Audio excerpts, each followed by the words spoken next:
सर्वांना मैत्रीपूर्ण जय भीम, नमो बुद्धाय. सर्वात आधी मी या चौथ्या बॅचच्या सर्व विद्यार्थ्यांना खूप खूप शुभेच्छा पण देईल. कारण तुम्ही खूप चांगला एक निर्णय घेतलेला आहे की जो तुमचा तुम्ही ज्या आदर्शांप्रती श्रद्धा व्यक्त करता त्या आदर्शांप्रती जाणून घेण्यासाठी तुमचा जो काही प्रतिसाद आहे, तुमचं जे समर्पण आहे ते याच्यातून दिसतंय. तर जे जे विद्यार्थी हे शिकण्यासाठी कटिबद्ध झालेले, प्रतिज्ञाबद्ध झालेले, तर त्यांचं खरंच कौतुक करावंसं वाटतं. कारण या संसारामध्ये खूप सारे लोक वेगवेगळ्या गोष्टीमध्ये अडकलेले, परंतु त्या सगळ्या अडचणीच्या बाजूला ठेवून त्या भौतिक गोष्टीला सोबत तुम्ही आपली श्रद्धा वाढवण्यासाठी हा कोर्स जॉईन केलेला आहे. आणि सर्वात जास्त अभिनंदन तर आपल्याला रोहिणीताईंचं करायला पाहिजे. कारण त्यांनी हा जो काही काळाची गरज ओळखून आम्हाला घरापर्यंत नाही का घरपोच जो आपल्याला धम्माची जी काही गोडवा आहे आपल्यापर्यंत पोचवण्याचा प्रयत्न केला आहे, त्याबद्दल आपण त्यांचं नेहमीच कौतुक करायला पाहिजे. आणि मी आधी पण म्हटलं होतं की महिला हे जग बदलू शकतात. आणि धम्माचं जे काही नाशिक जिल्ह्यामध्ये किंवा ज्या ज्या ठिकाणून तुम्ही ऐकत आहात त्या सगळ्यांना जे ताईंनी संधी दिली त्याबद्दल मी ताईंचं खरंच आभार मानतो. आणि त्या निमित्ताने आम्हाला पण थोडं बोलण्याची संधी मिळत असते, अभ्यास करण्याची संधी मिळत असते. तर त्या सगळ्यांचा आपण धन्यवाद मानूया आणि आजचा वर्ग सुरू करूया. आजचा वर्ग जो काय आहे तो शेवटचा वर्ग असणार आहे. कारण आपल्याला जे काही स्टडी कोर्समध्ये महत्त्वाचे विषय घ्यायचे ते सगळ्यांना आपल्याला ऐकण्यासाठी पुरेसा वेळ मिळावा म्हणून आपल्याला काही गोष्टी घाईत करावा लागणार आहे. तर आपण 22 प्रतिज्ञापैकी 1 ते 10 प्रतिज्ञा आपण बघितल्या आहे. आणि बाबासाहेबांनी त्या 1 ते 10 प्रतिज्ञेमध्ये जुना जो काही धर्म होता, ज्या धर्माने कोटीच्या कोटी अस्पृश्यांना अस्पृश्य बनवलं, मानवामध्ये असमानता निर्माण केली आणि स्वार्थासाठी एका विशिष्ट वर्गाला फायदा होण्यासाठी एक खूप मोठ्या समुदायाला पिढ्यानपिढ्या त्यांच्या नासतील अशी योजना पण बनवून ठेवली. तर त्या भ्रामक आणि काल्पनिक गोष्टीला त्यागण्याच्या त्या 10 प्रतिज्ञा होत्या. आणि आता ज्या काही पुढच्या प्रतिज्ञा आहे 11 पासून 22 पर्यंत, त्या प्रतिज्ञा आपण ह्याच वर्गामध्ये जरा बघणार आहोत, थोडं फास्ट बघणार आहोत. त्यासाठी मी थोडं तुमची माफी पण मागेल, कारण वेळेचा अभाव असल्यामुळं आपण थोडं फास्ट जाणार आहे. तर याच्यामध्ये पण जी मुख्य जो काही गाभा आहे, जे काही हृदय जे बाबासाहेबांनी बौद्ध धर्माबद्दलचं जे हृदय आपल्यासमोर ठेवलेलं आहे ते ह्या 11 ते 22 प्रतिज्ञामध्ये ठेवलेलं आहे. आणि ह्या प्रतिज्ञेमध्ये पहिली 11वी जी प्रतिज्ञा आहे ती मी अष्टांगिक मार्गाचं अनुसरण करण्याबद्दल आहे. त्या अष्टांगिक मार्ग आपण बघणार आहोत. तो अष्टांगिक मार्ग सविस्तर याच्यासाठीच बघणार आहोत कारण त्या अष्टांगिक मार्गामध्येच पंचशील पण आलेलं आहे, त्याच्यामध्ये 10 पारमिता पण आलेल्या आहे. तर त्यामुळंच पण 11वी जी प्रतिज्ञा आहे ती आपण सविस्तर बघणार आहोत आणि त्याच्यातच सगळ्या बाकीच्या प्रतिज्ञांचा मागोवा घेणार. त्यानंतर 12वी जी प्रतिज्ञा आहे, मी 10 पारमितांचं पालन करेन. अर्थात 10 पारमिता हा पण खूप मोठा विषय आहे, पण तो पण आपण थोडक्यामध्ये बघणार आहोत आणि तो आर्य अष्टांगिक मार्गच्या शिकवणीमध्ये येणार आहे. त्यानंतर 13वी ते 17वी जी प्रतिज्ञा आहे याच्यामध्ये मी प्राणीमात्रांवर दया करेल, चोरी करणार नाही, व्यभिचार करणार, खोटे बोलणार नाही आणि दारू पिणार नाही, हे जे 5 पंचशील आहे हे त्याच्यामध्ये बाबासाहेबांनी सांगितले. त्याचा पण आपण पंचशील आणि अष्टांग मार्ग याचा मार्ग हे आपण थोडं सविस्तर बघणार आहोत. त्यानंतर 18वी जी प्रतिज्ञा आहे, प्रज्ञाशील करुणा, याची सांगड घालून मी जीवन व्यतीत करेल, त्याचा पण आपण मागोवा शेवटी घेणार आहोत. आणि महत्त्वाची जी आहे 19वी प्रतिज्ञा, ज्याच्यामध्ये म्हणते की माझ्या जुन्या मनुष्य मात्राच्या उत्कर्षाला हानिकारक ठरणाऱ्या धम्माचा मी त्याग करतो. खरं म्हणते हीच 19वी प्रतिज्ञा महत्त्वाची आहे. तर याच्यात आपण डिक्लेअर करतो, याच्यात आपण मुक्त होऊन जातो जुन्या धम्मापासून. कारण ते जरी आपण बाबासाहेब जरी म्हटले की माझ्या जुन्या मनुष्य मात्राला हानिकारक असलेल्या, परंतु ते आज जरी बघितलं आपण आजच्या जमान्यात देखील आपल्या समाजावर अनेक अत्याचार आज पण होते. याचं अनेक उदाहरण तुम्हाला घोड्यावरून पोरात काढली म्हणून, मूछ ठेवली म्हणून, किंवा आत्ताच एक घटना घडली, बुलेट चालवली तर त्याचे हात तोडून टाकले एका अस्पृश्याचे. आत्ता घडलेली घटना आहे. तर हा जो काही जुना धर्म आहे तो फक्त जुन्या मनुष्य मात्राचा हानिकारक नाही आहे, आज देखील तो हानिकारकच आहे. त्याचे अनेक उदाहरणं आपल्याला माहीतच आहे, घडत आहे, आज पण घडत आहे. तर तो 19वी प्रतिज्ञा पण आपण पाहणार आहोत. त्यानंतर 20वी जी प्रतिज्ञा आहे तो सद्धम्म आहे, याची मला खात्री पटली. कोणता मग? धम्म, अधम्म आणि सद्धम्म. बाबासाहेबांनी बुद्ध आणि त्यांच्या धम्मामध्ये खूप सुंदर मांडणी केलेली आहे. तर तो सद्धम्म कसा आहे ते पण बघणार आहोत, 20वी प्रतिज्ञा. आणि त्यानंतर 21वी प्रतिज्ञा पण खूप महत्त्वाची, कारण तिथं ते काय म्हणत आहे, हे सगळं सोडून दिलेलं आहे मी आता, नाही का. 1 ते 10 प्रतिज्ञा हे सगळं सोडून, हे सोडल्यावर काय होईल तर माझा नवा जन्म होत आहे, अशी एक प्रतिज्ञा आहे. नवा जन्म म्हणजे काय? आता मात्र तुम्हाला कोणाशी वाद करायचं नाही. आता मात्र त्या 10 प्रतिज्ञावर कोणाला समजवत बसायचं नाही. का समजवत बसायचं नाही? कारण एखादी गोष्ट आपण जेव्हा सोडून देतो तर ती परत तिचा आपण विचार करत नाही. मग विचार करत नाही तर काय होतं, मग आपण एक नवीन तयार होतो आणि आपला एक नवीन जन्म होत असतो. आणि माझा नवा जन्म म्हणजे काय? तुमच्या मनाला जे काही सुपीक वातावरण ते आता तयार झालेलं आहे. आता इथं बुद्ध धम्म रुजू शकतो. म्हणून तुमचा आता नवा जन्म होणार, एक नव्या धम्माचा, एक नवा माणसाची निर्मिती इथं बाबासाहेबांना अपेक्षित आहे. आणि म्हणून ते काय म्हणतात, 21वी प्रतिज्ञा, माझा नवा जन्म झाला आहे, अशी ती प्रतिज्ञा आहे. आणि नंतर जी 22वी प्रतिज्ञा, इतपर. आता हे सगळे 22 प्रतिज्ञा 21 प्रतिज्ञा केल्यानंतर तुमची मनस्थिती कशी झाली आहे की इतपर मी बुद्ध शिकवणी जे आहे त्याच्याशी पाईक होण्याचा प्रयत्न करेल मी, अशी 22वी प्रतिज्ञा आहे. तर आता हे आपण थोडक्यात बघणार आहोत. तर आपण अष्टांगिक मार्ग आणि पंचशील, तसं पाहिलं तर पंचशील पण आर्य अष्टांगिक मार्गाचा जो चौथा अंग आहे, सम्यक कर्मांत, त्याच्यामध्ये पंचशिलाचं खरं म्हणजे विवेचन करायला पाहिजे होतं. पण बाबासाहेबांनी पंचशील हे खूप एक प्रतिज्ञा म्हणूनच दिलेले आहे. म्हणजे बघा, आपल्याला बुद्धांनी पण 5 पंचशील दिलं आणि बोधिसत्व बाबासाहेबांनी पण पंचशील दिलं. ते काही प्रतिज्ञेच्या स्वरूपात दिलं. बुद्धांनी शीलच्या स्वरूपात दिलं, बाबासाहेबांनी आपल्याला प्रतिज्ञेच्या स्वरूपात दिलं. म्हणून आपली जबाबदारी आता इथं वाढते. बाबासाहेबांनी जी दिलेली जबाबदारी ती आपली काय आहे, ती प्रतिज्ञा पण आहे आणि शील पण आहे. म्हणून पंचशील किती महत्त्वाचं आहे आपण बघायला पाहिजे. आपल्याला बऱ्याच वेळेला पंचशील आपण म्हणतो, कधी इतक्या घाईघाईत म्हणतो, कधी आपल्याला पंचशील आपण इतक्या वेगवेगळ्या चालीमध्ये म्हणतो की एक सुरात कधी म्हणत नाही आपण. काही भिक्षू लोक सिंहली भाषेचे असतात, ते वेगळ्या याच्यात म्हणतात. त्याच्यामुळे हे जे पंचशील आपण नेहमी म्हणून आहे ना, त्याचा जो गंभीर अर्थ आहे तोच आपण कुठंतरी सुटून जातो आपल्याकडून, किंवा त्याच्याकडे आपण दुर्लक्ष करतो. एखादी गोष्ट रोज जशी आपण जर आपण वरण भात खात राहिलो तर एखाद्या दिवशी विशेष जरी बनलेला आहे तर तो आपल्याला कधी विशेष वाटत नाही, कारण आपण तो रोज खाल्लेला असतो. तर तसं कधी काही शिकवणीच्या बाबतीत पण होतं. तर आपण यांना खूप वरच बघतो, या शिकवणीला खूप वरच्या स्तरावर बघतो, परंतु याचा खूप गंभीर अर्थ आहे.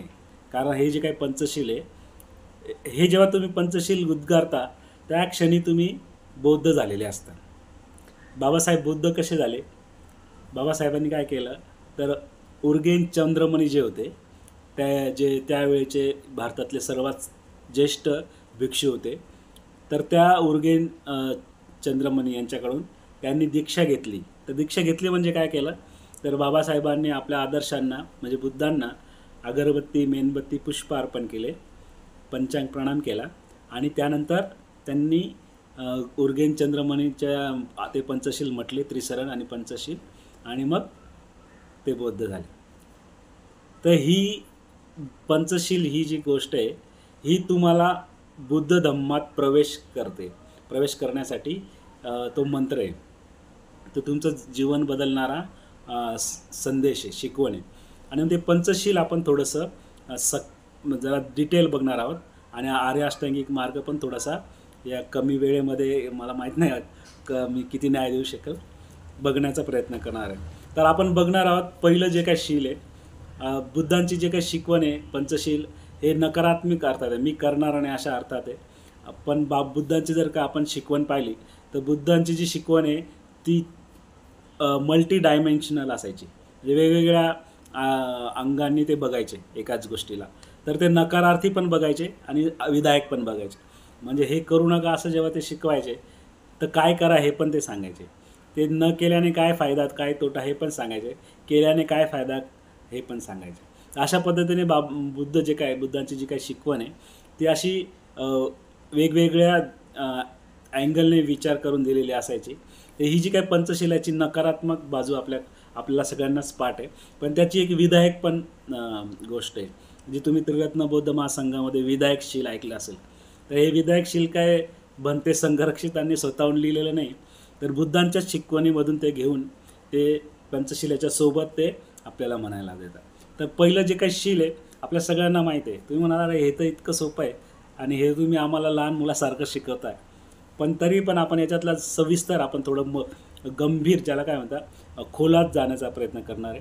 कारण ह्या शिलांमध्येच वेगवेगळ्या शिकवणी जुडलेल्या आहे एकमेकांमध्ये.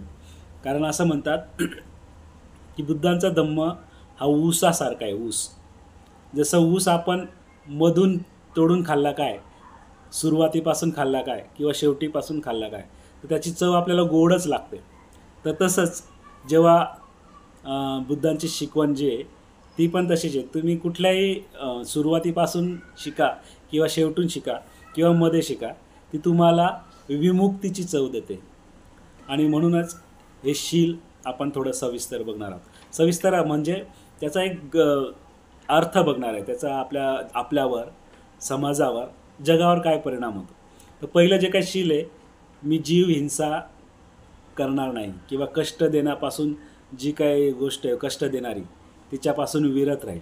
म्हणजे हत्या, उत्पीडन, जखमी करणे या सगळ्या गोष्टीपासून मी काय राहील, विरत राहील. आणि नुसतं विरतच नाही राहणार, तर हत्या करणाऱ्याला मी सहाय्य देखील करणार नाही. अशा पद्धतीची ती प्रतिज्ञा किंवा ते शील आहे. आता याच्या मागं आहे ना काही अकुशल भावना आहे ज्यामुळे आपण हिंसा करत असतो.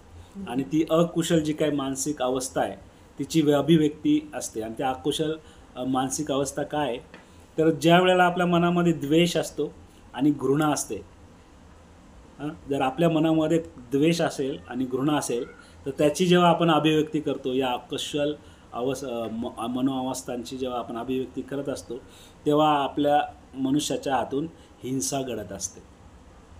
आणि आपल्या सगळ्यांनाच माहीत आहे की हे सगळं जग दुःखी काय आहे, कारण काही लोक द्वेषाने पेटलेले, त्यांच्यामध्ये खूप सारी घृणा आहे आणि त्या घृणाची अभिव्यक्ती ते करत असतात. आणि आपल्या सगळ्यांनाच माहिती आहे, आमच्याकडं मालेगाव तर तुम्हाला माहिती आहे, मालेगाव म्हटलं तर लोक म्हणतात आता ते बॉम्बस्फोटचं गाव म्हणून ओळखायचे, त्याच्या आधी ते दंग्यांचं गाव म्हणून ओळखलं जायचं. तर जेव्हा जेव्हा आम्हाला बाहेरचे लोक असं म्हणायचे तर मला खूप वाईट वाटायचं, कारण आमचं गाव असं नाही आहे. परंतु काही घटना अशा घडल्या आहेत ज्याच्यामुळं गाव प्रसिद्ध झाले. तर दंगली तुम्हाला सगळ्यांना माहिती आहे. भारताचा जर का इतिहास पाहिला इंग्रजांच्यापासून, तर हिंदू मुस्लिम दंगली आधीपासून चालत आलेला आहे. इतका द्वेष एकमेकांमध्ये भरला, इतकी घृणा भरलेली आहे की नुसतं नाव जरी काढलं मुस्लिम आणि हिंदूंनी जरी असं, तरी त्यांच्या डोक्यात काहीतरी चालतं, लगेच ते हिंसक होतात. आणि मग बुद्ध काय सांगताय, बुद्ध 2500 वर्षापूर्वी आपल्या सगळ्या अनुयायांना, उपासकांना सांगताय, पहिलं शील देत आहे की तुम्ही द्वेष आणि घृणा हे जे अकुशल कर्म आहे, हे जे अकुशल मनोअवस्था आहे ती त्यागली पाहिजे. आणि त्याच्या जागी मग एक कुशल भावना, ज्याला विधायकशील आपण म्हणतो, त्याच्यामध्ये काय म्हणतात की मैत्रीपूर्ण कर्म करून मी माझे शरीर शुद्ध करतो. तर बुद्ध हेच म्हणताय की आपलं जे काही शरीर आहे ते काही गोष्टींनी अशुद्ध होतं. जेव्हा तुमच्या मनामध्ये द्वेष आणि घृणा निर्माण होते, त्याची तुम्ही अभिव्यक्ती करता, म्हणजे हिंसा करता, कुणाला मारता किंवा त्याचा जीव घेता, त्यावेळेला तुमचं शरीर अशुद्ध होत असतं. तुम्ही बुद्ध आणि त्यांचा धम्म जर पाहिला असेल, 4 ते 5 प्रकरणामध्ये फक्त हे पंचशिलावरच बाबासाहेबांनी ते प्रकरणं दिलेले की शील लाभ काय, दृष्टी लाभ काय, दृष्टीघात काय, ही शुद्धी काय, अशुद्धी कशाने होते. तर जेव्हा आपण या मनोअवस्थांच्या विरोधी जी भावना आहे मग काय करायचं आहे? बुद्ध काय म्हणतात की हे नाही करायचं तर काय करायचं काय? आणि मग बुद्ध म्हणतात की मैत्रीपूर्ण कर्म करायचं आहे. म्हणजे काय? मैत्री करायची. आणि ही मैत्रीच आपण 10 पारमितेमध्ये बघणार आहोत. मैत्री म्हणजे काय? आणि मग बुद्ध म्हणतात की एखाद्या जीवावर एवढी मैत्री करायची, एवढं प्रेम करायचं आहे, जसं एक आई आपल्या एकुलत्या एक मुलावर जसं प्रेम करते, तसं प्रेम प्रत्येक सजीवावर करा. बघा किती मोठं गोष्ट सांगितली. एखादी आई जिचा एकच एकुलता एक मुलगा असतो, त्याच्यावर जी जसं जीवापाड प्रेम करत असते, तसं अमर्याद प्रेम आपल्याला सगळ्यांवर करायला सांगताय बुद्ध. बुद्ध तसे होते.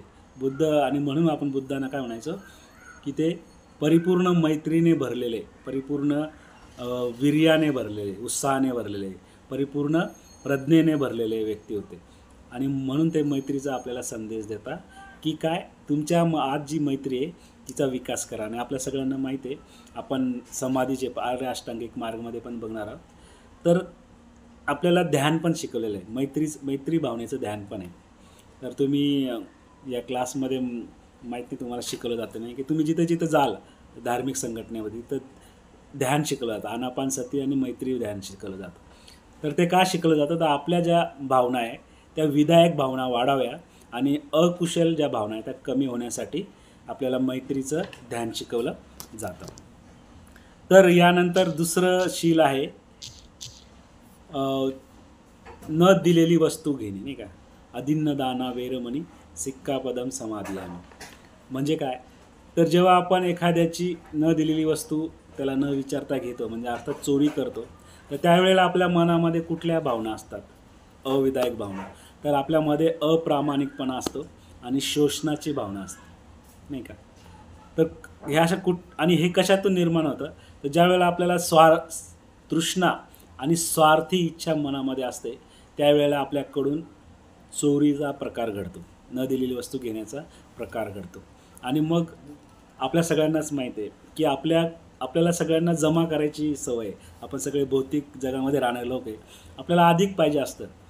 जर मला नोकरी लागली तर मला वाटतं की माझ्या मिसेसनी पण काम करावं आणि माझ्या आईची पेन्शन पण मलाच मिळावी, त्यानंतर प्रॉपर्टीचा हिस्सा पण मलाच जास्त मिळावा. हे सगळं तृष्णा असते आपल्यामध्ये, स्वार्थ असतं. मला मला मला मला आणि खूप सारं जमा केलेलं असतं आपण. आणि ही जी मलाची आणि स्वार्थीची जी इच्छा आहे ही अकुशल इच्छा आहे. याच्यामुळं काय होतं?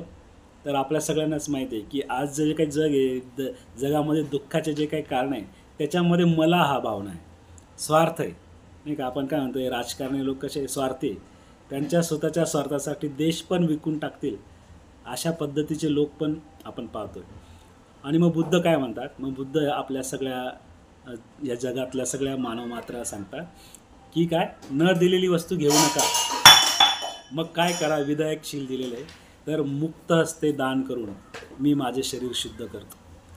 मग बुद्ध तेच म्हणतात की तुमचं जे काही शरीर आहे ते कशाने अशुद्ध होतं आहे? तर ते तृष्णेने, स्वार्थी इच्छेने अशुद्ध होतं आहे. आणि जर त्याला शुद्ध करायचं असेल तर तुम्हाला काय करावं लागेल? दान करावं लागेल, नाही का? बघा, दान हे शब्द हे पण आपल्याला आता 10 पारमितामध्ये पहिलंच आलेलं आहे दान. आणि दान तर सगळ्यांनाच माहिती आहे. आपण दान ही खूप सुंदर अशी भावना आहे. जेव्हा तुम्ही बौद्ध होण्याचं ठरवता त्यावेळेस सर्वात पहिले तुम्ही काय करता माहिती आहे का? तर तुम्ही सोडता, निष्कर्म ज्याला म्हटलेलं आहे, सोडता, दान करता. आणि जेव्हा तुम्ही दान करता तेव्हा तुमची तृष्णा कमी होत असते. आणि म्हणून आपण बघतोय की भिक्षूंना बुद्धांनी काय केलेलं आहे? 5च वस्तू त्यांच्याकडे ठेवायला सांगितलेलं आहे, त्याच्यापेक्षा नाही.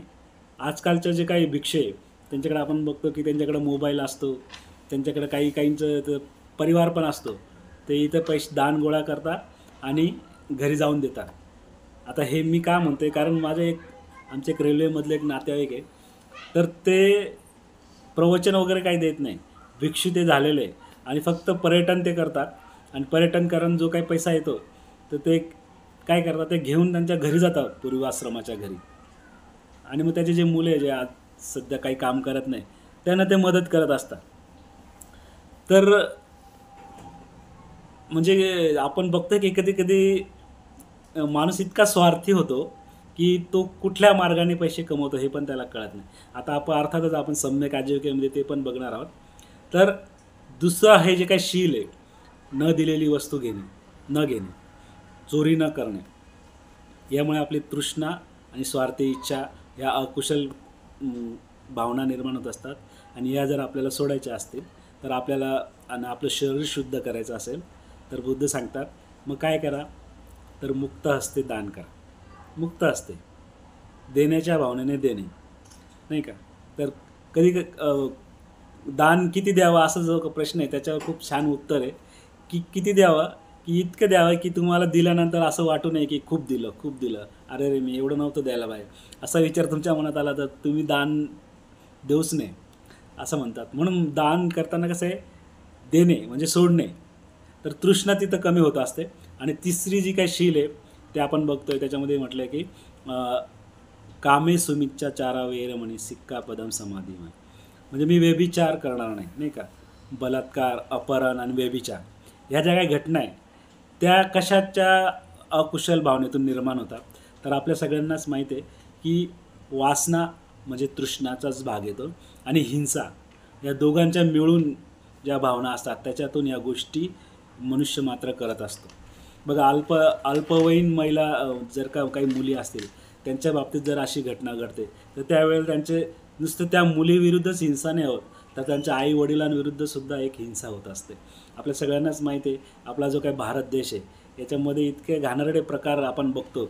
आपण टी व्ही जसा चालू केला, वर्तमानपत्राचं उघडलं, एक ना एक घटना अशा असते ज्याच्यामध्ये महिलांचं उत्पीडन आपण बघतो. आणि महिला म्हणजे काय, अगदी 1 वर्षाच्या बाळापासून 90 वर्षाच्या महिलेपर्यंत म्हणजे जे काही उत्पीडन आहे हे होत असताना आपण बघतो. इतक्या हिंसक आणि तृष्णेने आणि वासनेने भरलेले लोक आपल्या देशामध्ये आपण घटना बघतो.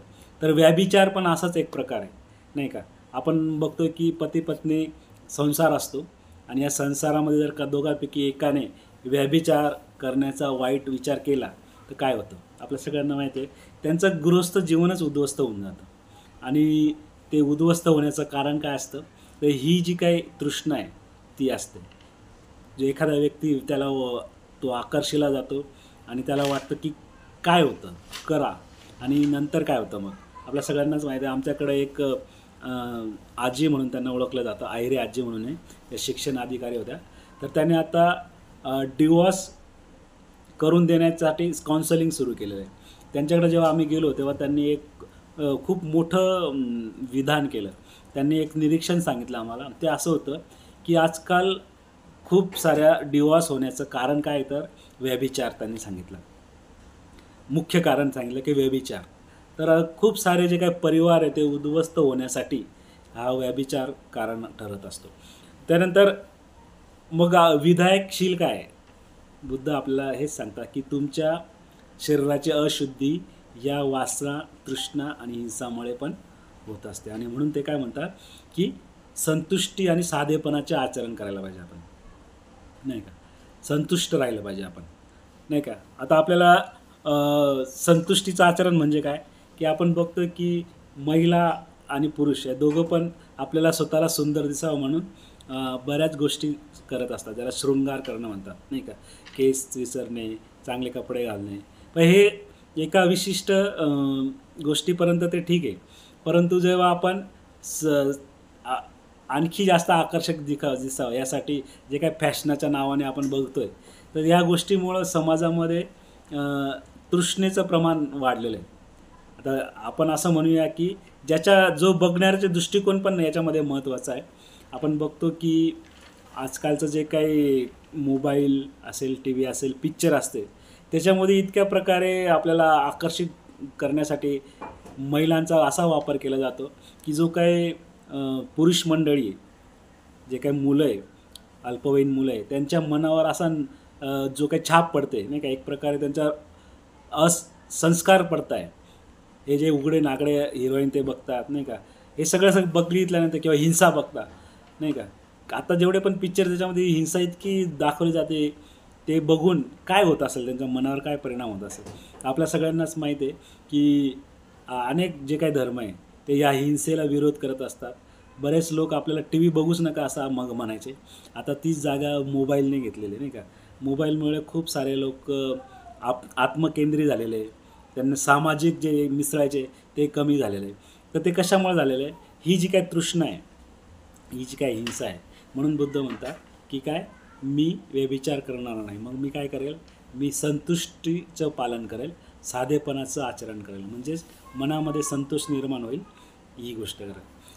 त्यानंतर आपण चौथं बघतोय, मुसावादा वेरमणी. आत्ता अर्थातच आपण जेव्हा आर्य अष्टांगिक मार्गमध्ये याचा सविस्तर विचार पुढे करणारच आहोत. तर असत्य वाचापासून मी अलिप्त राहील. मग असत्य वाचा कशातून निर्माण होते? कुठल्या अकुशल भावनेतून निर्माण होते? जेव्हा आपल्या मनामध्ये लोभ असतो, द्वेष असतो आणि भय असतं, सत्य बोलण्याचं भय असतं, त्यावेळेला आपण असत्य बोलत असतो. ह्या 3 अकुशल भावना आपल्या मनामध्ये असल्यामुळं आपल्या तोंडून असत्य बाहेर येत असतं. आणि म्हणून बुद्ध काय म्हणतात की जर तुम्हाला लोभ आणि द्वेष आणि हे भय, नकारात्मक ज्या भावना आहेत त्या बाजूला करायच्या असतील आणि तुमच्या वाचेची शुद्ध करायची असेल. आत्तापर्यंत आपण 3 गोष्टी बघितल्या. शरीराची शुद्धी. मग शरीर कशाने अशुद्ध होतं? जेव्हा जेव्हा एखादा व्यक्ती व्यभिचाराचा विचार करतो आणि कृती करतो, जेव्हा हिंसा करतो, जेव्हा एखादा व्यक्ती चोरी करतो, तर ह्या 3 गोष्टींमुळे त्याचं शरीर अशुद्ध होत असतं. हे आता आपण बघितलं. आता चौथी गोष्ट आपण बघणार आहोत, वाचा पण खूप महत्त्वाची. कारण बुद्ध धम्म मानवाचं अस्तित्व 3 गोष्टीमध्ये बघतो, काया, वाचा आणि मन, नाही का. आपण पंचांग प्रणाम पण करतो तेव्हा काय करतो? आपण मस्तकाला लावतो, मग कंठाला लावतो, मग हृदयापाशी लावतो. म्हणजे मी काया, वाचा आणि मनाने बुद्धांना 3 वेळा आपण अभिवादन करत असतो. आणि 5 अंग म्हणजे मस्तक, 2 हात, 2 पाय जोडून आपण बुद्धांना 3 वेळा अभिवादन करत असतो. तर काया, वाचा, मनाने आपलं अस्तित्व तयार झालेलं आहे. आणि म्हणून काया आणि मन तर आहेच, पण वाचा पण तेवढीच महत्त्वाची. म्हणून आर्य अष्टांगिक मार्गामध्ये वाचेचं पण शील दिलेलं आहे. तर आपण काय करणार आहे मग विधायक? तर आपल्याला काय करायचं? सत्य बोलायचं आहे, निंदाजनक बोलायचं नाही, कठोर बोलायचं नाही, आणि सत्य म्हणजे सत्यच बोलायचं. त्याच्याविषयी आपण पुढं पण बघणार आहोत.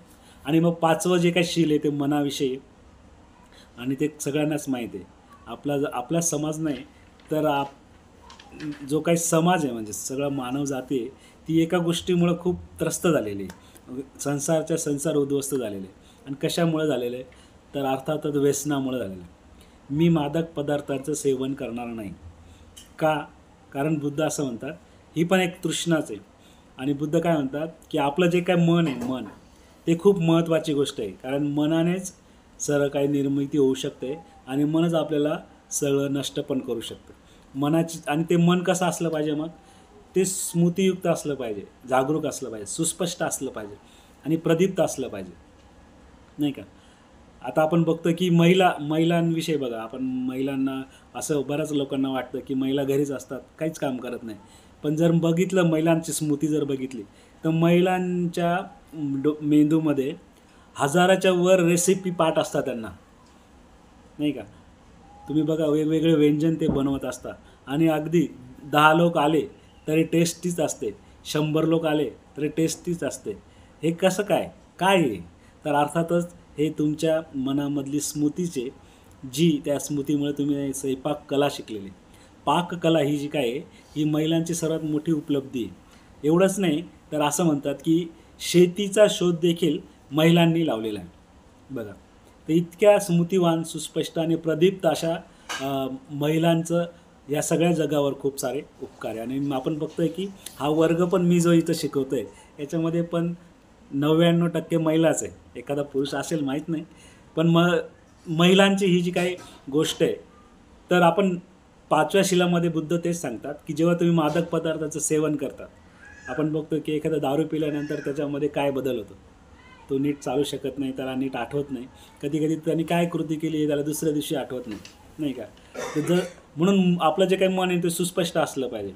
फक्त दारूविषयीच नाही, तर मादक पदार्थ सगळेच आहे, नाही का. आपल्या सगळ्यांना माहिती आहे की खेड्यापाड्यामध्ये मिसरी लावण्याचा प्रकार आहे. मिसरीमुळे अनेक आजार पण होतात आणि महिलांना एक प्रकारे ते व्यसनच लागलेलं असतं. तुमच्या नाशिकमध्ये शहरामध्ये आहे का नाही मला माहीत नाही, पण आमच्या गावाकडच्या महिला संध्याकाळ झाली की त्यांच्या हातामध्ये असे मिसरी असते एवढे मोठे काळ्या रंगाचे, आणि ते हात मधला असा बोट हे करून ते पूर्ण तोंड काळं करत असतात नाही का. आणि मी मग कधी कधी चेष्टेमध्ये लोक पण म्हणतात स्वतःचं तोंड काळं करणं नाही का. पूर्वी काळा दंत म्हणजे ना असं बिटको तुम्हाला माहिती आहे नाशिकला. तर हे मिसरी काय आहे, मिसरी जेव्हा ते लावत नाही तेव्हा त्यांच्या मेंदूमध्ये त्यांना एक प्रकार व्यसन जडलेलं असतं. अनेक अशा महिला आहे की त्यांना डॉक्टरांनी एक स्मृती दीपांना फोन करतो. येस, सॉरी फोन आला होता मला. तर मिसरीचं हे जे काही व्यसन आहे हे पण मादक पदार्थासारखंच आहे, कारण ते न घेतल्याशिवाय तुम्हाला काही गोष्टी तरतरी येत नाही का. तर बुद्ध काय म्हणतात की आपलं जे मन आहे, मन नाही का, ते कसं असलं पाहिजे, स्मृतियुक्त असलं पाहिजे, सुस्पष्ट असलं पाहिजे, आणि त्याला आपण प्रदीप्त ठेवलं पाहिजे. तर यानंतर आपण हे झालं पंचशील. आता आपण बघितलं की बुद्धांनी उपासकांना हे 5 शील दिलेले, आणि हे 5 शील इतके महत्त्वाचे की ते पूर्ण तुमच्या अस्तित्वाला रूप देणारे. आणि भगवान बुद्ध आणि त्यांचा धम्म जर बघितला तिथं बाबासाहेब पण आपल्याला तेच सांगतात. ते काय सांगतात की पापी लोकाचे 2 प्रकार आहे, पापी माणसाचे 2 प्रकार आहे. एक ज्याला माहीत आहे की मी पाप करत आहे, आणि एक ज्याला माहीतच नाही की मी पाप करतो आहे. आणि म्हणून ज्याला माहीत आहे की मी पाप करतो आहे तो लवकर त्या अवस्थेतून वर येऊ शकतो. आणि म्हणूनच पंचशील हे आपल्याला पॅरामीटर दिलेलं आहे, एक माप आहे. आपण किती पुण्य आणि किती कुशल आणि अकुशल नाही का. पुण्य आणि पाप हे जे शब्द आहे याच्याऐवजी बौद्ध धर्मामध्ये कुशल आणि अकुशल कर्म असं म्हटलेलं आहे. तर आपण किती कुशल कर्म करतो आणि किती अकुशल कर्म करतो हे आपण स्वतःच चेक करू शकतो. कसं, पंचशील बघून. एखाद्या व्यक्तीला बघून पण आपण सांगू शकतो की तो किती पंचशिलांचं पालन करतो. कसं, पंचशिलाचं आपल्याला माप दिलेलं आहे. आणि म्हणूनच बाबासाहेबांनी 13वी, 14वी, 15वी आणि 16वी आणि 17वी ह्या ज्या 5 प्रतिज्ञा त्याच्यामध्ये हे सांगितलं आहे की मी प्राणीमात्र्यांचा दया करेल. बाबासाहेबांनी दया करेल, लालन पालन असा पण शब्द वापरलेला आहे. पण आपल्या सगळ्यांना माहीतच आहे की रविवार जेव्हा येतो तर त्यावेळेला आपल्या घरातल्या सगळ्या मंडळींना एक वस्तू खाण्याची मोह आवरलाच जात नाही. आपण जातो आणि काळी पिशवी घेतो आणि काय करतो, प्राण्यांवर दया करतो आणि त्यांचं लालन पालन करतो नाही का. मला माहीत नाही, आता तुमच्या स्टडी ग्रुपमधले बरेच लोक व्हेजिटेरियन असतील, परंतु बघा किती मनुष्य किती शोषण करतो आहे आपल्या फक्त जिभेच्या हे पुरवण्यासाठी. अनेक बकरे रविवारच्या दिवशी कापले जातात, अनेक कोंबड्या रविवारच्या दिवशी कापल्या जातात. माशांच्या बाबत तर मला मी एकदा ध्यान करत असताना मी खूप रडत होतो. त्याचं कारण काय होतं की मला ना माशामध्ये मासा कसा पकडला जातो बघा तुम्ही, गळ असतो त्याला वाटतं काहीतरी खायचं आहे, तो तोंड खातो आणि खाल्ल्यानंतर त्याच्या लक्षात येतं की त्याच्या घशात अडकलेलं काहीतरी, आणि मग त्याला ओढलं जातं, त्याला पाण्याच्या बाहेर, तो किती तडफडतो. एखादा संवेदनशील मनुष्यासाठी हे दृश्य खूप वेदनादायक आहे. तुम्ही स्वतः कल्पना करा, जर आपल्या मुलाच्या आपण जेवण करतोय, आपल्या मुलाच्या घशात काहीतरी अडकलं आहे आणि तो श्वास घेऊ शकत नाही, आपली किती त्याला श्वास घेताना आपल्याला लक्षात येतं आपण किती तडफडतो.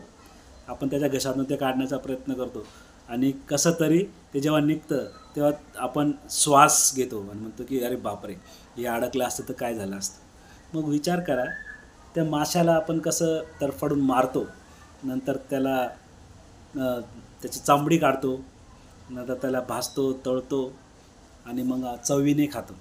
तर तिथं तुम्ही विचार केला पाहिजे.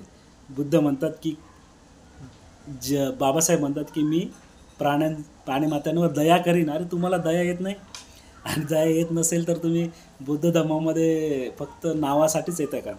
तर आपण विचार केला पाहिजे या प्राण्यांवर दया करण्याचा कोणता मार्ग आपण अवलंबतो.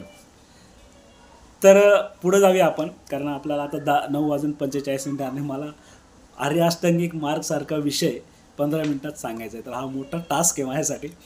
तर हरकत नाही, आपण आर्याष्टांगिक मार्ग आणि त्याला अनुषंगून पारमिता बघणार आहोत.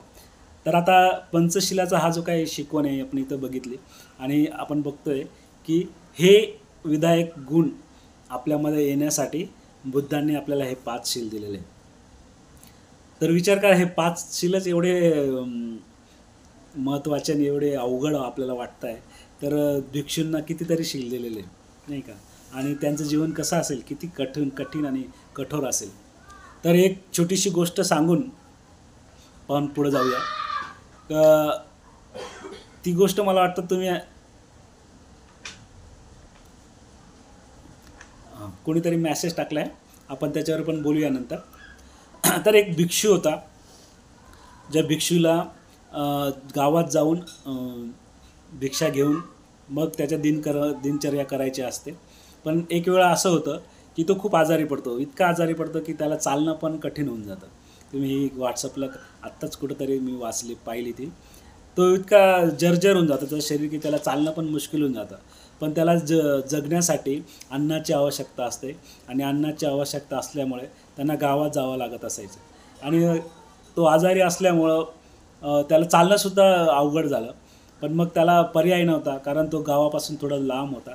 आणि मग त्याने ऐन प्रकारे थोडं शक्ती एकवटून गावाकडं जाण्याचा प्रयत्न केला. त्याला वाटलं आपण गावाकडं जर गेलो, थोडंसं अन्न मिळेल, आपण ताजेतवाने होऊ, मग आपण पुन्हा येऊन आपलं जे नित्यकर्म आहे, ध्यान अभ्यास वगैरे करू.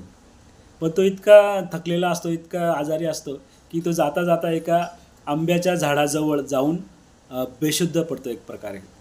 तर जेव्हा तो बेशुद्ध पडतो, त्याला थोडीशीच होश असते, चालता पण येत नसतं, अक्षरशः तो पडलेला असतो, त्याला भुरळ आलेले असते. पण जेव्हा तो बाजूबाजूला बघतो तेव्हा काही आंबे पिकलेले आंबे खाली पडलेले असतात. आणि मग त्याच्या मनात विचार येतो की हे जर मी खाल्ले तर थोडा ताजातवाना होऊ शकतो. पण मग त्याच्या मनामध्ये विचार येतो की आपल्याला शील दिलेलं आहे, अदिन्न दाना वेरमणी. हे जे काही झाड आहे, हे काय अरण्यातलं झाड नाही. हे जर अरण्यातलं झाड असतं, ज्याच्यात कोणाची मालकी नाही, तर ते मी घेऊ शकलो असतो. पण हे कुठल्या तरी शेतातलं झाड आहे, म्हणजे हे कोणाच्या तरी मालकीचं झाड आहे, आणि हे त्याला न विचारता जर मी घेतलं तर शील भंग होईल, असा तो विचार करतो.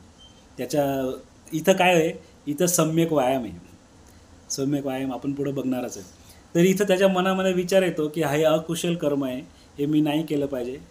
त्याचा जीव पण तिथं जाऊ शकला असता, पण तो म्हणतो की माझा जीव गेला तरी चालेल, पण बुद्धांनी दिलेलं हे शील मी तोडणार नाही. आणि मग असं करत तो बेशुद्ध पडतो. आणि मग रस्त्याने जाणारा एक व्यक्ती तिथं पडतो, त्याला उठवतो, त्याला पाणी पाजतो, आणि त्याला जेव्हा होश येते तेव्हा तो म्हणतो की अरे तुम्ही इतके आजारी आहे, तर मग मला सांगायचं ना, म्हणजे तुम्हाला मदत करायला कोण नाही का? ते सांगता की मदत करायला कोण नव्हतं, मी आजारी आहे आणि मी गावाकडे त्यासाठीच चाललो होतो. तर तो व्यक्ती म्हणतो की तुम्ही आता काही काळजी करू नका, मी तुम्हाला जेवण देईल, आणि तुम्ही हे आजूबाजूला पडलेले फळ का खाल्ले नाही. आणि मग तो सांगतो की हे चोरी होईल, कारण हे काय जंगलातलं झाड नाही आहे. आणि हे पाहून त्या उपासकाला वाटतं की किती आचरणशील हा भिक्षू आहे. आणि मग तो संकल्प करतो की भिक्षू काही काळजी करू नका, मी तुम्हाला त्याला पाठीवर घेतो, त्याच्या जागेवर सोडतो, आणि सांगतो की पुढील 10 दिवस जोपर्यंत तुम्ही स्वस्थ होत नाही, तोपर्यंत माझी जबाबदारी, मी तुम्हाला अन्न आणून देईल, जेवण आणून देईल, तुम्ही खाली येऊ नका.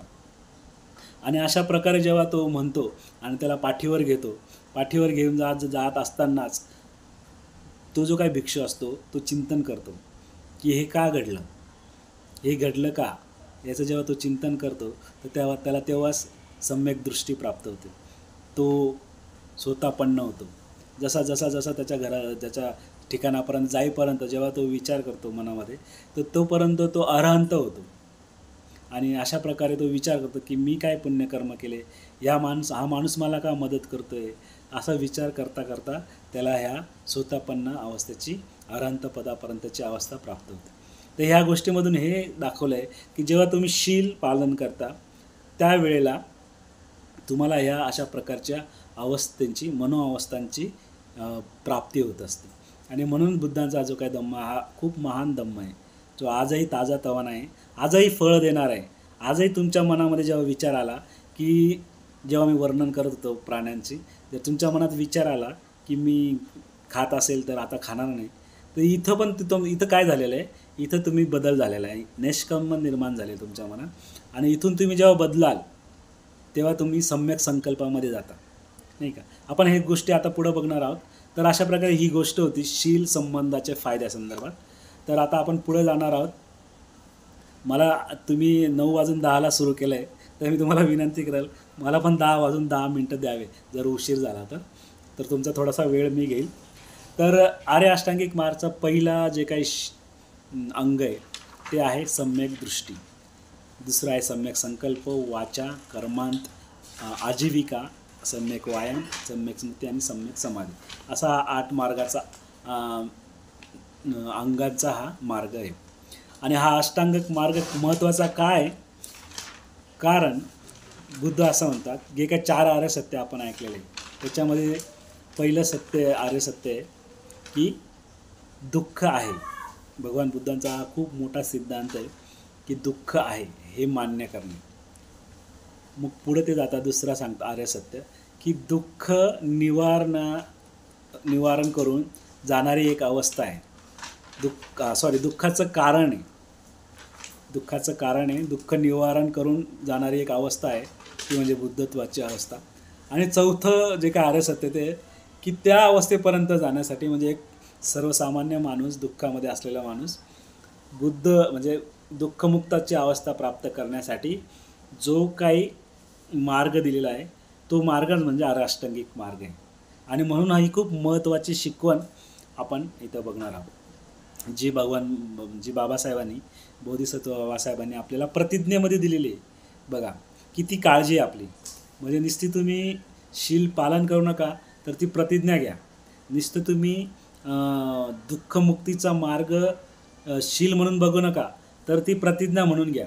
म्हणून बाबासाहेबांचे जे काही उपकार आहे ते इथं आपण मानलेच पाहिजे आणि पिढ्यानपिढ्या आपले लोक मानत राहतील इतके उपकार बाबासाहेबांनी केले. कारण बाबासाहेब बोधिसत्व होते आणि ते म्हणतात की मी आर्य अष्टांगिक मार्गाचे अनुसरण करेन.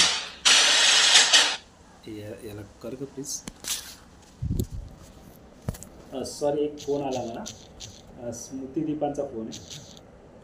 तर आर्य अष्टांगिक मार्गचं पहिलं अंग आपण बघणार आहोत सम्यक दृष्टी.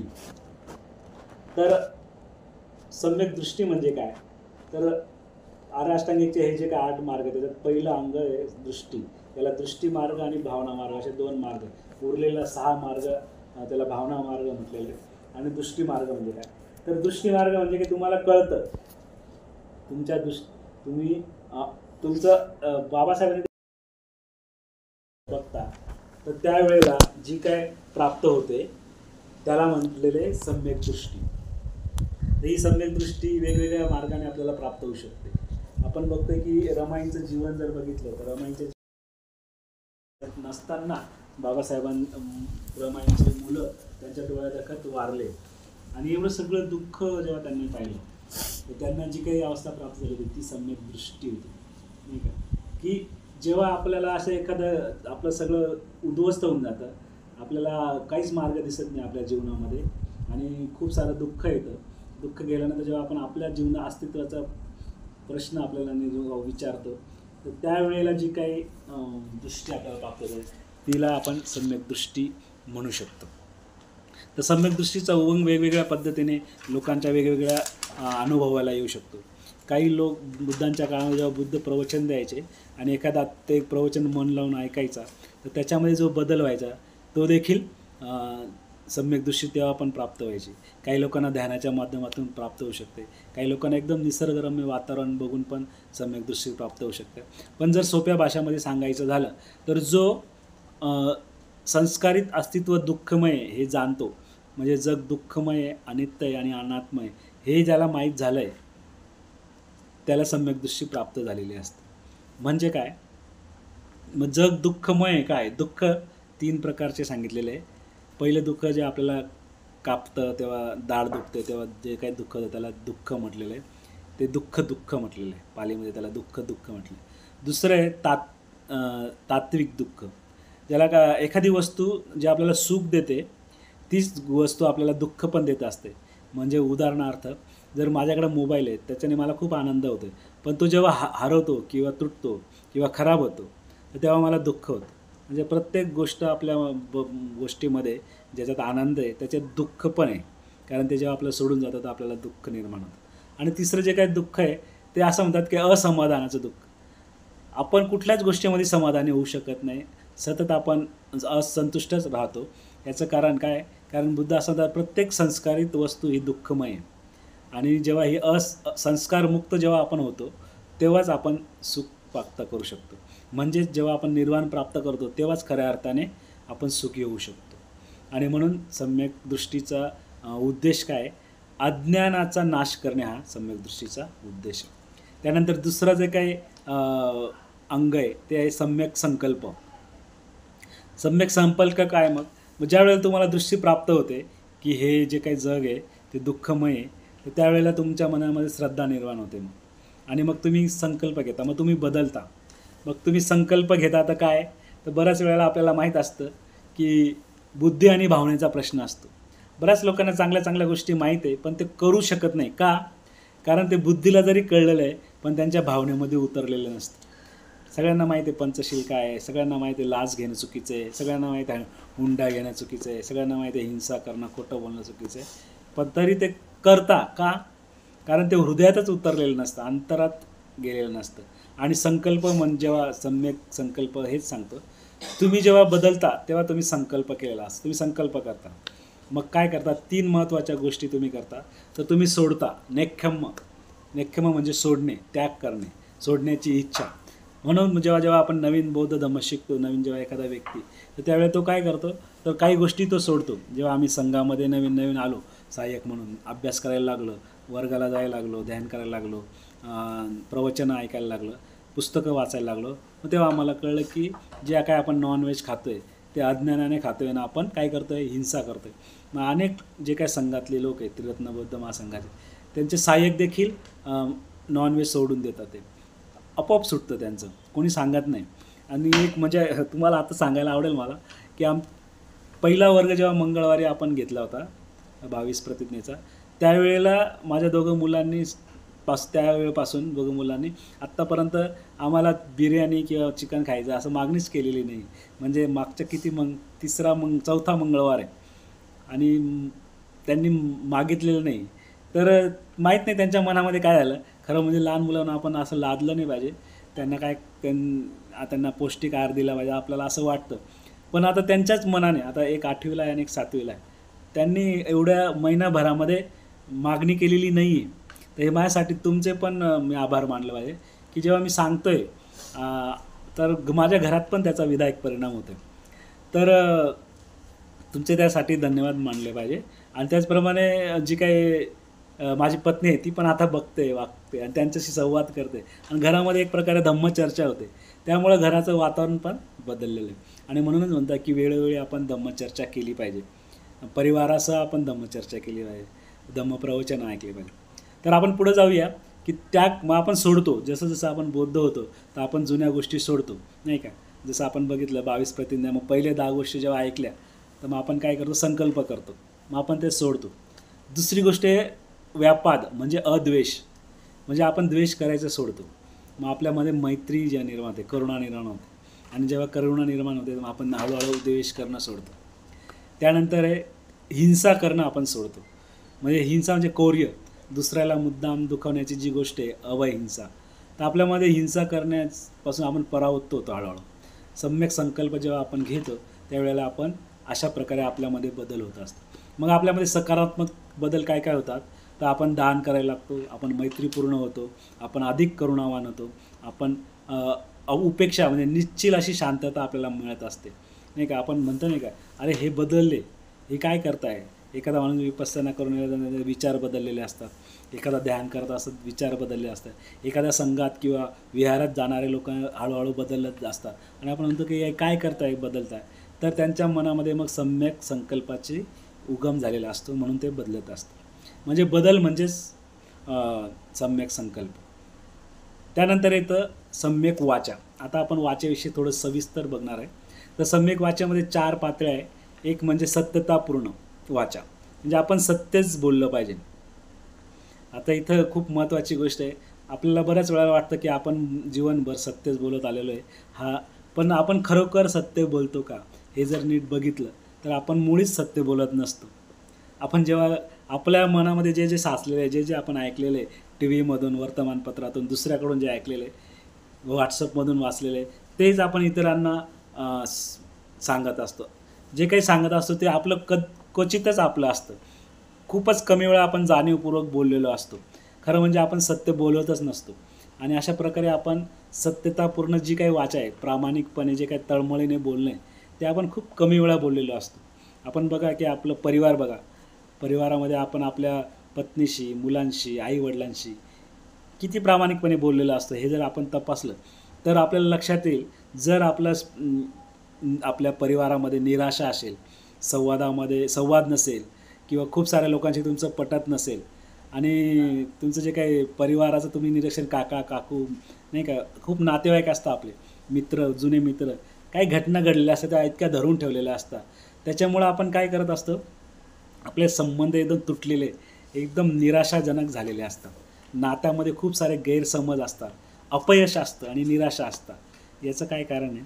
याचं कारण आहे की आपण सत्य बोलतच नसतो, जाणीवपूर्वक बोलतच नसतो. आणि म्हणून दुसरी पातळी येते इथं. मग आपण जेव्हा दुसऱ्यांशी बोलायचं तर कसं बोलायचं आहे?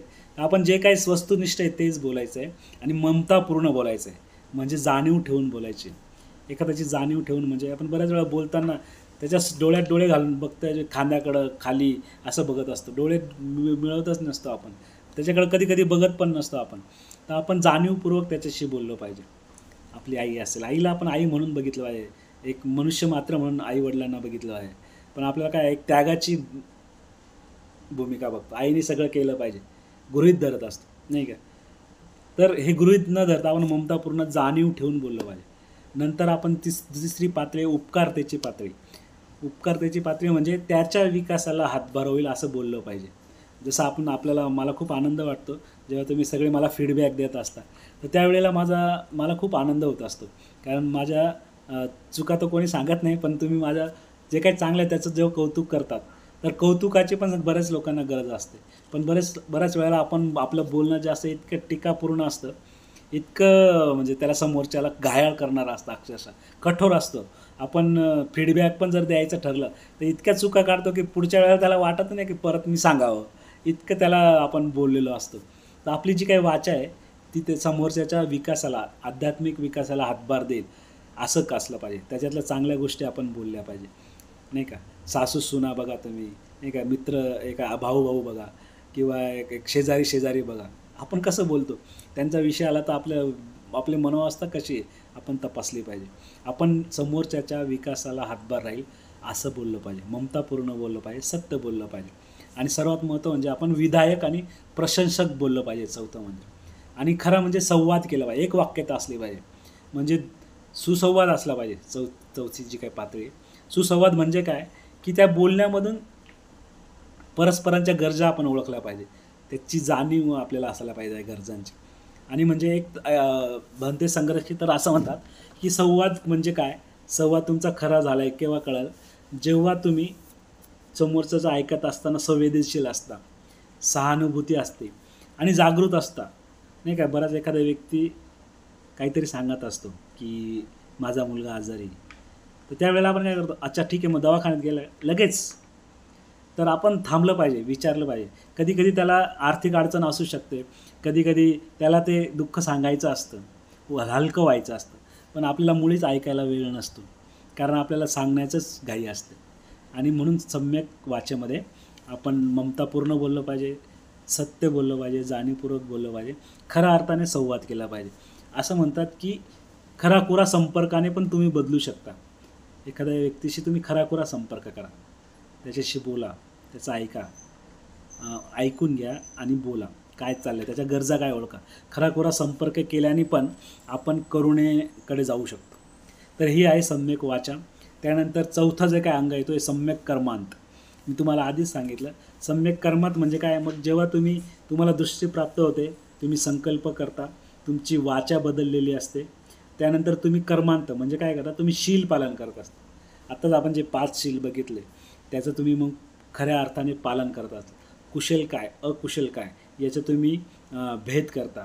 तृष्णा कमी करणारं, द्वेष कमी करणारं, असं मानसिक गोंधळ कमी करणारं असं तुम्ही शीलाचं आचरण करत असता. त्यानंतर येतं सम्यक आजीविका. आता आपल्या सगळ्यांना माहिती आहे की आजीविका खूप महत्त्वाची गोष्ट आहे. ही तुमच्या स्वभावावर काम करत असते. तो मनुष्य काय काम करतो याच्यावर त्याचा स्वभाव डिपेंड असतो. कारण अनेक वर्ष तो ते काम करत असतो आणि तसंच त्याचा स्वभाव झालेला असतो. एखादा व्यक्ती जर का मॅनेजर असेल, बॉस असेल, तर तो घरात पण बॉससारखाच वागत असतो. त्याला वाटतं की मी पण घरातच अधिकारी. रिटायर झाल्यावर पण तो त्याच रुबाबात असतो, कारण इतके वर्ष त्याला प्रॅक्टिस झालेली असते. आणि म्हणून सम्यक आजीविका कशी असली पाहिजे, तर बुद्ध एकदम स्पष्टपणे सांगतात, प्राण्यांची विक्री खरेदी हे सम्यक आजीविका नाही आहे.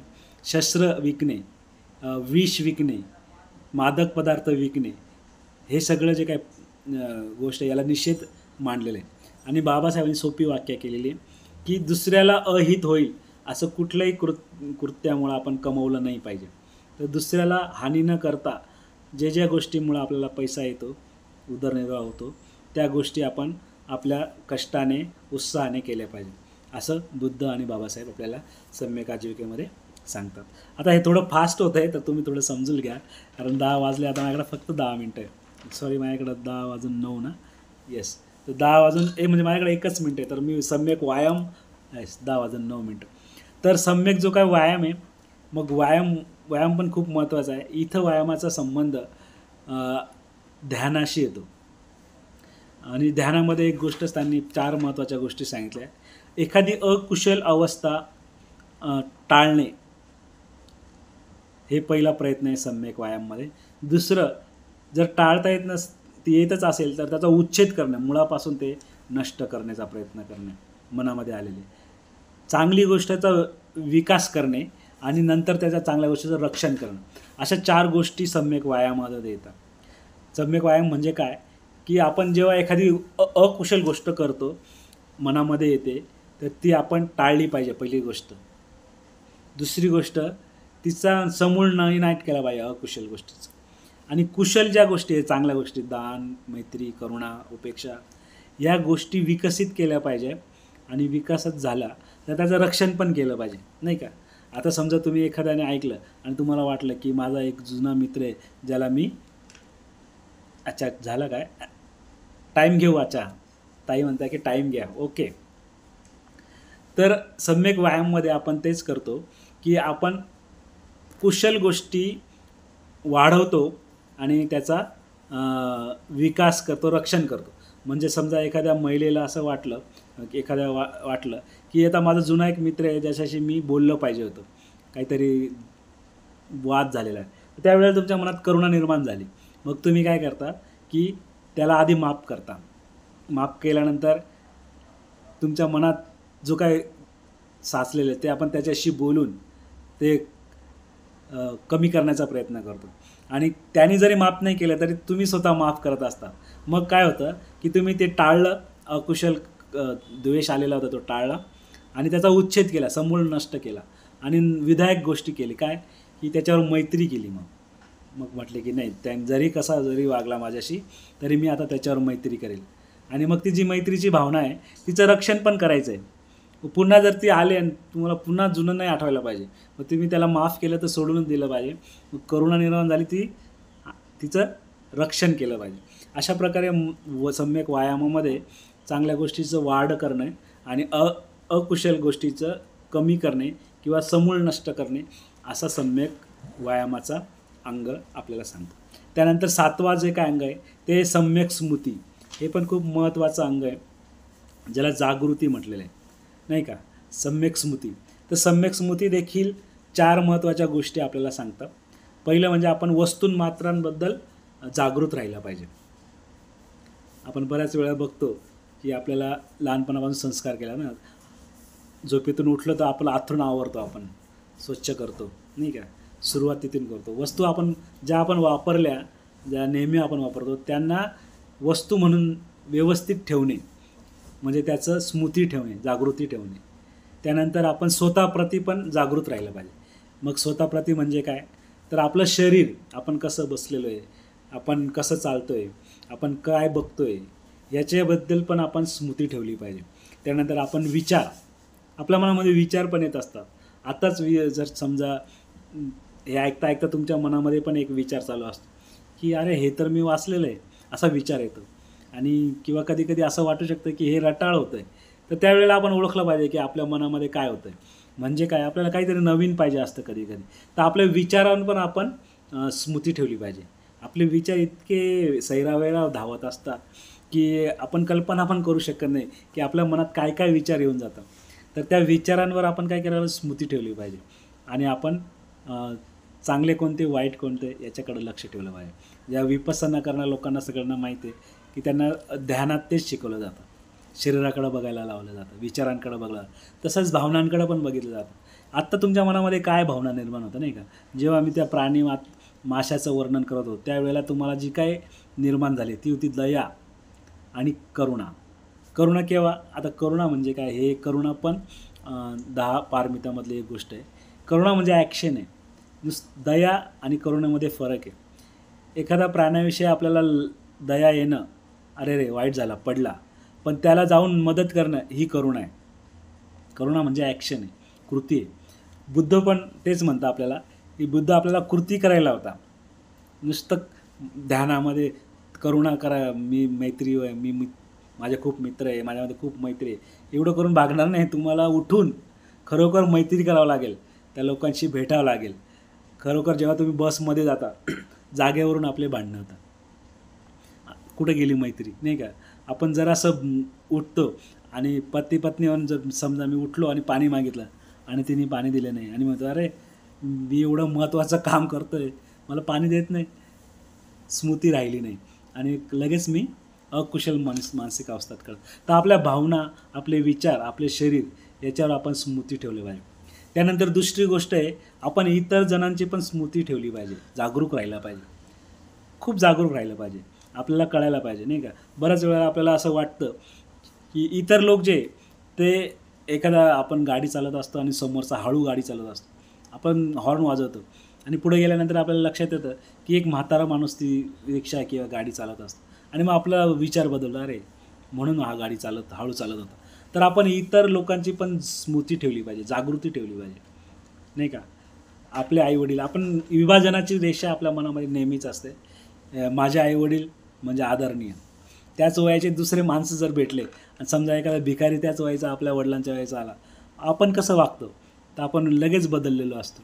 तर आपण स्मृती ठेवली पाहिजे. प्रत्येकाला सारख्या नजरेने बघण्याची जी काही गोष्ट आहे बुद्ध आपल्याला तीच सांगतात. त्यानंतर आपण सत्यतेप्रती स्मृती ठेवली पाहिजे. जे काय आपण आता हे शिकवण शिकलेलं आहे तिची पण आपण आठवण ठेवली पाहिजे. तिची आठवण जर ठेवली तर आपण कृतीमध्ये ते करू शकू.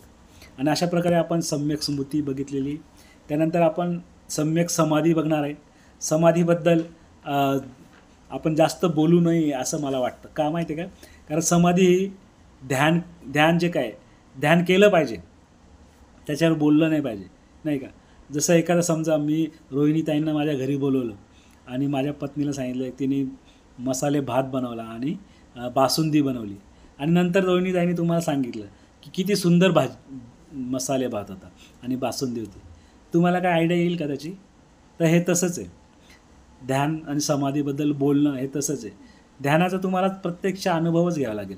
त्यासाठी 2 मिनटं तुम्हाला, काही मिनटं तुम्हाला डोळे मिटावं लागतील, श्वासाकडे लक्ष द्यावं लागेल आणि विशिष्ट लोकांकडून, प्रशिक्षित लोकांकडून ध्यान शिकून घ्यावं लागेल.